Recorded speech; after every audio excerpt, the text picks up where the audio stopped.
સુરત શહેર ટ્રાફિક શાખા દ્વારા તારીખ 15મી ફેબ્રુઆરી એટલે કે આજથી હેલ્મેટના અસરકારક અમલીકરણ માટે સુરત શહેરના કુલ 300થી વધારે અધિકારીઓ, 3000થી વધારે પોલીસ કર્મચારીઓ દરેક જંકશન ઉપર વિડીયો ઓન કેમેરા VOC અને વન નેશન વન ચલણ એપ દ્વારા મોબાઈલ એપના માધ્યમથી જે ટુ વ્હીલર વાહન ચાલકો હેલ્મેટ પહેરતા નથી તેમને ઈ ચલણ જનરેટ કરશે. સુરત શહેર ટ્રાફિક શાખાની કુલ 40થી વધારે ટીમમાં મુખ્ય જંકશન ઉપર હાજર રહેશે અને સ્થળની દંડની કાર્યવાહી કરશે.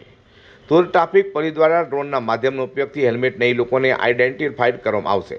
સુરત શહેરના કુલ 772 કેમેરાના માધ્યમથી હેલ્મેટ નહીં પહેરનાર વિરુદ્ધ ઈ ચલણ જનરેટ કરવામાં આવશે. ઇન્ટરસેપ્ટર વેન દ્વારા હેલ્મેટ નહીં પહેરનાર વાહન ચાલકો વિરુદ્ધ ઈ ચલણ જનરેટ કરવામાં આવશે. જે વાહન ચાલકોના 5થી વધારે હેલ્મેટ નહીં પહેરવા બાબતે ઈ ચલણ જનરેટ થયેલા હશે તેવા વાહન ચાલકોના લાયસન્સ સસ્પેન્ડ કરવા માટે RTO રિપોર્ટ પણ કરવામાં આવશે. ડ્રોનની મદદથી સુરત શહેરના જે વિસ્તારોમાં હેલ્મેટનું અમલીકરણ નહીં થતું હોય તેવા વિસ્તારમાં ઓળખ કરી અને આ વિસ્તારમાં હેલ્મેટનું અમલીકરણ થાય તે માટે વધારે ટીમો તૈનાત કરીશું અને વધારે ચલણ જનરેટ કરવામાં આવશે તેવું જણાવ્યું હતું. સુરત શહેર ટ્રાફિક શાખા દ્વારા માનનીય CP સાહેબના માર્ગદર્શન હેઠળ કુલ 45 દિવસનું હેલ્મેટ અવેરનેસનું કેમ્પેઇન ચલાવવામાં આવેલું.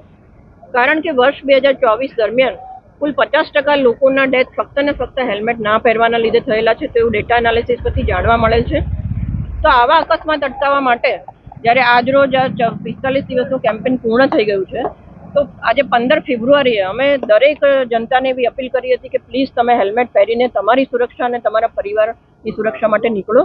તો આજ રોજ અમારા ટોટલ સુરત શહેર પોલીસના 3000થી વધારે કર્મચારીઓ, 300થી વધારે અધિકારીઓની ટીમ દરેક જંકશન ઉપર તૈનાત છે અને આ અમારા જે કર્મચારી અધિકારીઓ છે જે વ્યક્તિઓ હેલ્મેટ પહેરીને નથી નીકળી રહ્યા તેમના વિરુદ્ધ દંડનીય કાર્યવાહી હાલમાં ચાલુ છે.